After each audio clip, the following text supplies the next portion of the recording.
भैया, मुझे नहीं लगता हमारी प्रजा हमें छोड़ेगी। धर्म का मार्ग त्याग से होकर जाता है लक्ष्मण।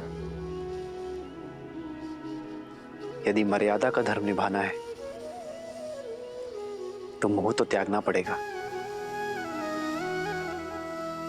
मैं चाहता हूं आज रात मीठी नींद सोए। लेकिन आर्या, आपकी प्रजा आपके बिना विश्राम नहीं करेगी।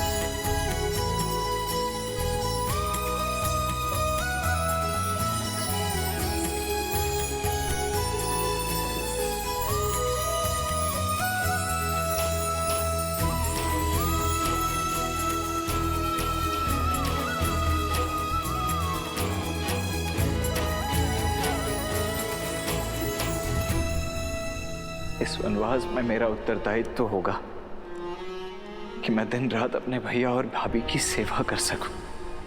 मुझे दिन रात जागना है, अपने भैया और भाभी की सेवा में स्वयं को न्यौछावर कर देना है। मेरी केवल एक ही इच्छा है आर्य, कि मैं जब भी अपनी आंखें खोलूं तो केवल आपको देखूं। मेरे पति अपने कर्तव्य की यात्रा पर निकले अपने भैया और भाभी की सेवा के लिए। ना जाने कितनी निद्राहीन रातें बितानी होंगी, उनकी सेवा में कोई कमी ना रहे, इसलिए मैं स्वयं उनकी निद्रा लेने का प्रण लेती हूँ। मेरे पति के कर्तव्य प्रयत्न में कोई अवरोध ना आए, 14 वर्ष तक अपलक वो अपना धर्म निभाए, ये आशीर्वाद देना प्रभु।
चलो लक्ष्मण,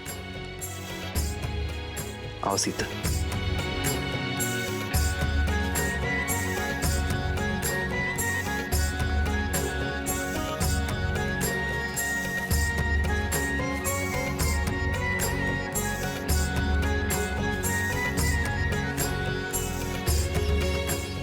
अमत्य, बिना किसी आहट के आप रथ को अयोध्या की सीमा के उस पार श्रृंगवेरपुर की ओर ले चलिए। हम कुछ देर आपके पीछे चलेंगे ताकि किसी भी ध्वनि से प्रजाजन की नींद ना टूटे, अन्यथा ये लोग हमें कभी जाने नहीं देंगे। ये सब आपकी प्रजा है कुमार राम, जो मन से आपको राजा स्वीकार कर चुकी है, अपना सर्वस्व मान चुकी है। कितने प्रेम से आप पर विश्वास करके सोए हुए इन्हें इस प्रकार छोड़कर जाना, इनके साथ छल होगा। 14 वर्ष का वनवास मुझे मिला है अमत्य, अयोध्या की प्रजा को नहीं। यदि इन्होंने मुझे राजा माना है तो राजा के निर्णय को भी स्वीकार करना होगा। एक राजा को अपनी प्रजा के उज्जवल भविष्य के लिए कई बार कठोर निर्णय लेने पड़ते हैं। इनका मुझसे मोह मुझे और इन्हें दोनों को धर्म के पथ पर चलने से रोकेगा। एक राजा का धर्म होता है कि वो अपनी प्रजा को हर भाव से मुक्त करे जिससे उन्हें हानि हो, जिससे उनका भविष्य बिगड़े। इसलिए इनके मोह से इन्हें मुझे मुक्त करना होगा। लक्ष्मण, सीता, हमें इन्हें भी प्रणाम करना चाहिए। ये साधारण मनुष्य नहीं रहे। इनका हमारे प्रति निश्चल प्रेम और अपार स्नेह इन्हें देवतुल्य बनाता है।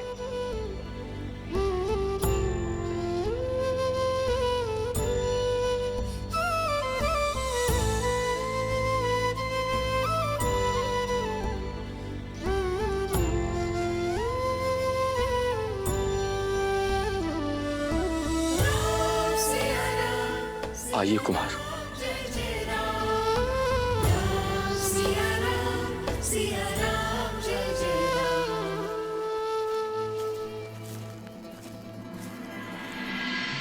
कितनी विचित्र बात है ना देवी। एक और हैं दशरथ नंदन राम, जिन्होंने अपने पिता के वचन की लाज रखने के लिए, धर्म की रक्षा के लिए अपना सब कुछ त्याग दिया। वहीं दूसरी ओर है विश्रवा पुत्र लंकापति रावण, जिसने स्वयं अपने ही पुत्र को अधर्म के मार्ग की ओर अग्रसर कर दिया।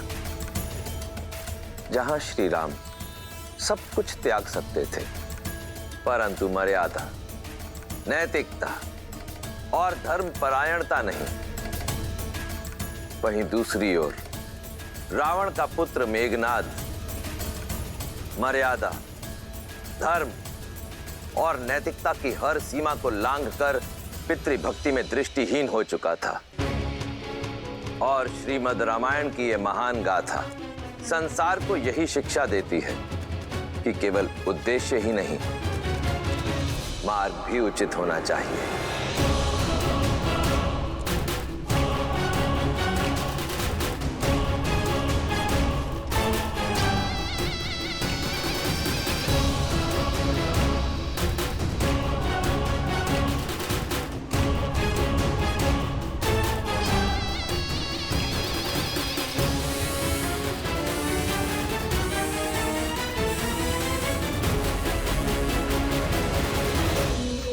मेरी प्रिय पत्नी, मेरी अर्धांगिनी, कहां हो तुम? सुलोचना, सुलोचना,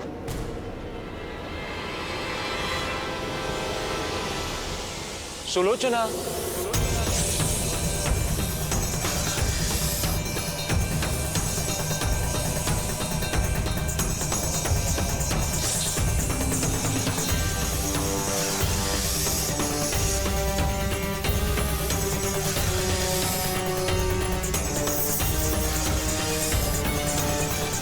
सुलोचना,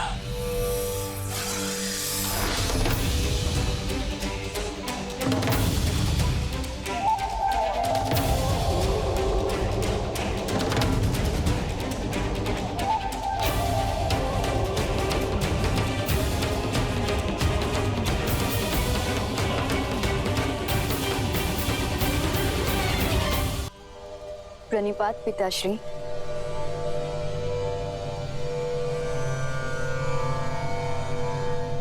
मैं कब से आपकी प्रतीक्षा कर रही थी, अब समय मिला आपको।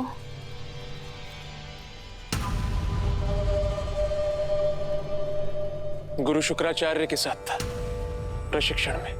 बस अब बहुत हुई शस्त्र साधना, अब शीघ्र चलिए।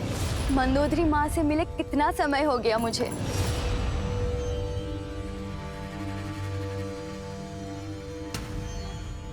आप मुझे लंका ले जाने आए हैं ना?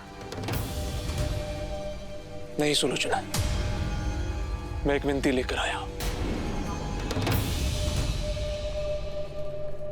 आप आदेश दीजिए स्वामी। हमें पाताल लोक ले चलो।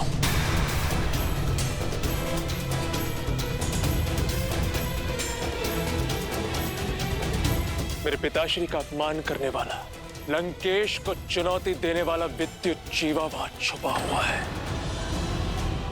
और उसे उसके दुस्साहस का दंड मुझे वहीं जाकर देना होगा। किंतु मेरे पिताश्री का अपमान हुआ है सुलोचना। मेरे परिवार का मान घटा है। ऐसे में मैं चुप नहीं बैठ सकता। तुम नागलोक से हो, तुम्हारा निमंत्रण हमें वहां ले जा सकता है। तुम ये भली भांति जानती हो कि मैंने आज तक तुमसे कभी कुछ नहीं मांगा। मेरी इच्छा पूर्ण नहीं करोगी?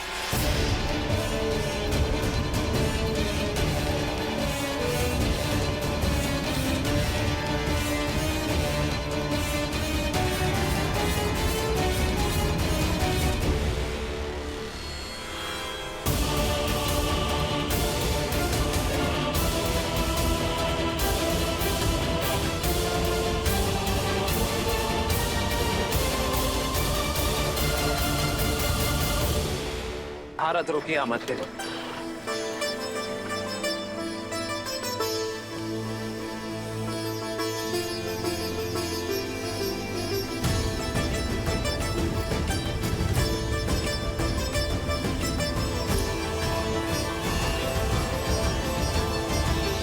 पिता और प्रजा से विदा ली, 3 माताओं से विदा ली, अब अपनी मातृभूमि से भी विदा ले लेता हूं।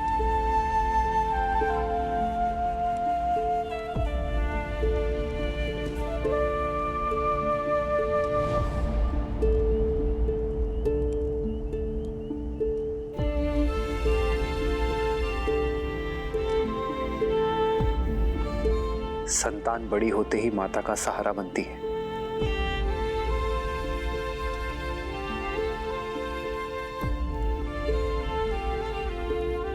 मुझे क्षमा करना मां, जब आपकी सेवा करने का समय आया तो मुझे जाना पड़ रहा है, पर मैं आपको वचन देता हूं, इन 14 वर्षों का हर एक पल मैं यही सोचूंगा कि लौटकर आपका ऋण कैसे चुकाऊं। पहले अपना वचन निभा लूं, फिर मातृभूमि का ऋण भी चुकाऊंगा।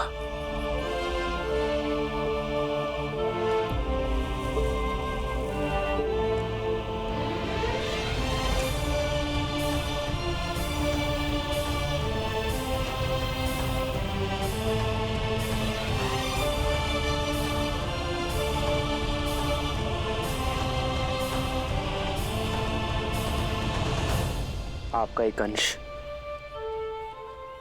एक मुट्ठी माटी मैं अपने साथ ले जा रहा हूं मां, ताकि ये स्मरण रहे कि मैं जहां जाऊं अपनी माटी से जुड़ा रहूं और इसके आदर्श और मर्यादा का पालन करना है मुझे।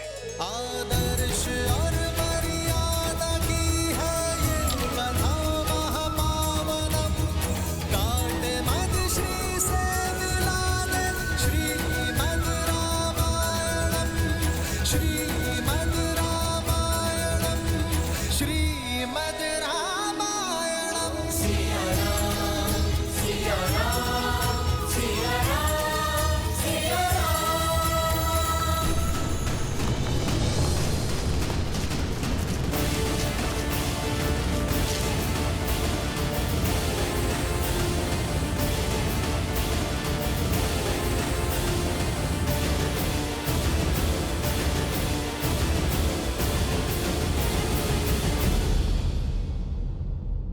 कौन हो तुम लोग?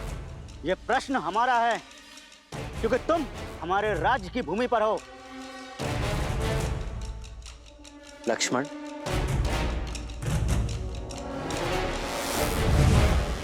मैं अयोध्यापति महाराज दशरथ का पुत्र राम हूं।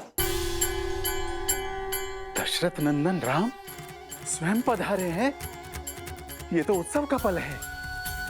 उनके पांव के स्पर्श से देवी अहिल्या मुक्त हुई। उनके प्रवेश से हमारी धरा भी पावन हो गई। शीघ्र चलो।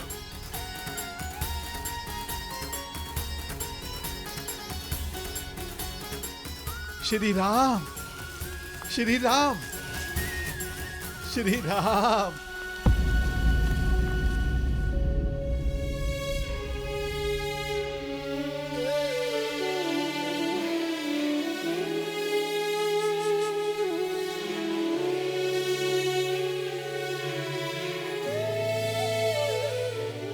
ये कैसा अनर्थ है? अयोध्या का श्रृंगार सन्यासी का भगवा वस्त्र धारण किए हुए। क्या ये वलकल धारण करने से मैं आपका अतिथि नहीं रहा निषाद राज? अतिथि तो आकर लौट जात। आप तो हमरे ही यहां हृदय में बसे हैं कुमार राम। यदि आपने मुझे हृदय में बसाया है तो आपका स्थान भी हृदय के पास ही है।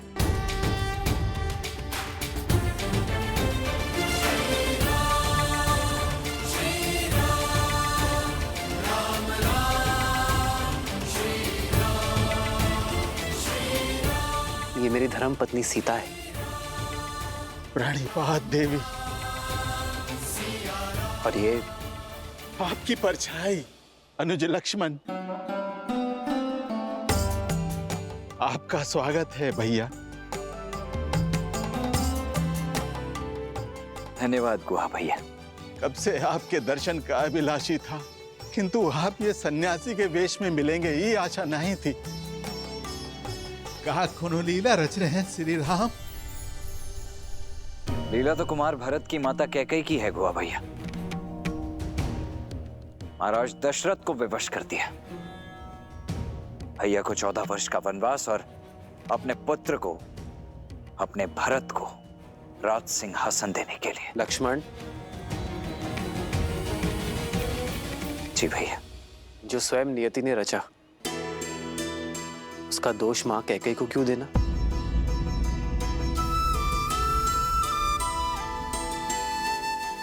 ये चयन मेरा था। आपके यहाँ आने के इस चयन से हम सब भी धन्य हो गए। अब हमको आप सबका सेवा करने का मौका मिलेगा। आप अपना 14 बरस का वनवास यहीं बिताइए। ये राज्य, ये निषाद राज गुहा, सब कुछ आप ही का तो है श्री राम। आपके प्रेम और स्नेह ने मुझे अभिभूत कर दिया है, किंतु वचन के अनुसार ये 14 वर्ष का वनवास मुझे वन वन भटकते हुए बिताना है, किसी राज्य या नागरिक के यहाँ नहीं। किंतु कैसे श्री राम? ये स्थान जितना सुंदर और मनमोहक है उतना ही भयानक है। कदाचित आपने सुना नहीं, भय के लिए भयंकर है। हम अवध के रुद्र हैं, हम शंकर हैं।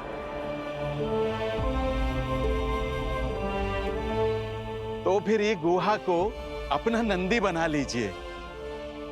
आपको मार्ग दिखाते दिखाते हम भी सदमार्ग पर चल लेंगे।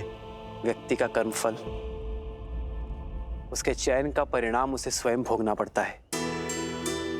कर्तव्य के इस पथ पर हमें अकेले ही चलना होगा। तब श्री राम हमें भी तो कोनो सेवा का अवसर दीजिए। आज रात्रि हम यही इसी वृक्ष के नीचे विश्राम करेंगे। कल सवेरे यदि आप गंगा पार कराने का प्रबंध करा सके तो बहुत कृपा होगी। जो आज्ञा। हमरे मन को तो बस ये बात का चोट रही है कि एक रात्रि के बाद आपसे विछो का सोचकर हमरी ही दशा है, तो वहां महाराज दशरथ को कितनी पीड़ा हो रही होगी।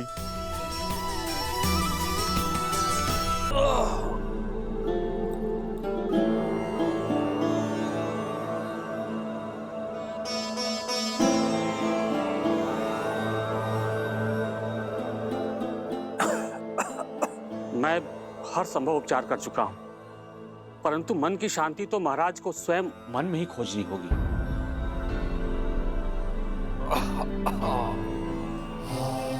महाराज, आशा मत खोइए महाराज। समझ गए हैं ना, वो राम को अवश्य वापस ले आएंगे। हाँ महाराज, भाग्य अयोध्या पे इतना बड़ा अभिशाप नहीं लाएगा।